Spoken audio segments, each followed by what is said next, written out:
à mal la devise de votre pays, liberté, égalité, fraternité. Où est la liberté?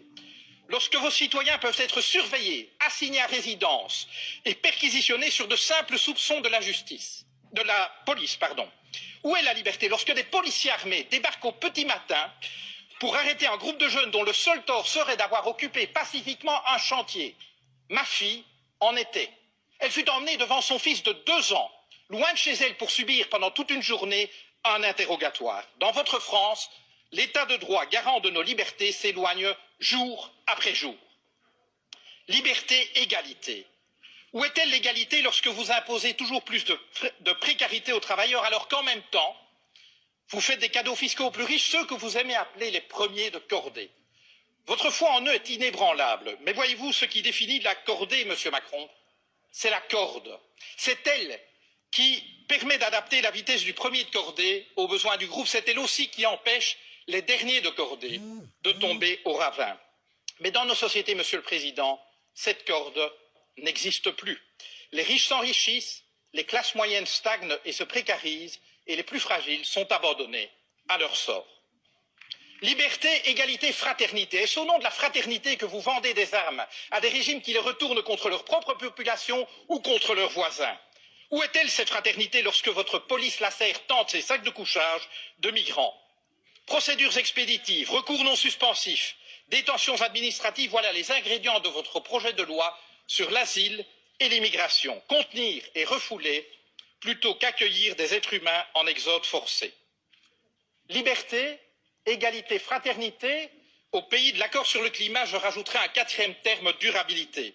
Vous dites vouloir la taxe carbone, la fin du glyphosate, la fin des voitures diesel, bravo.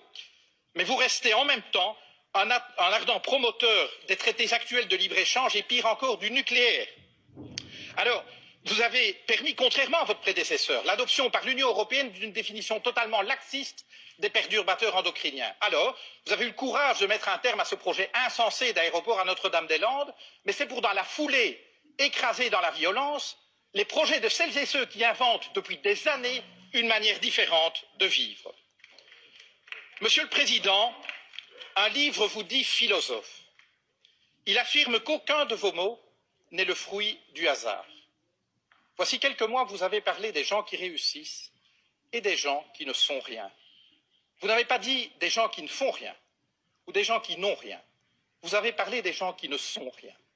Voyez-vous, pour nous, le projet européen consiste précisément à faire en sorte que plus jamais, en aucun endroit de ce continent, aucune femme, aucun homme ne puisse être considéré comme rien ou se penser comme rien.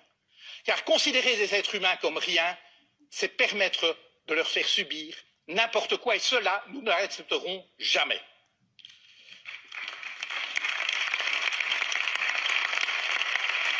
Monsieur le Président, vous avez pris coutume d'offrir à vos hôtes de marque un cadeau. Permettez-moi de faire de même. Je vous offre cette corde d'escalade, symbole de la cordée à laquelle vous semblez tenir. Je vous dirai ceci.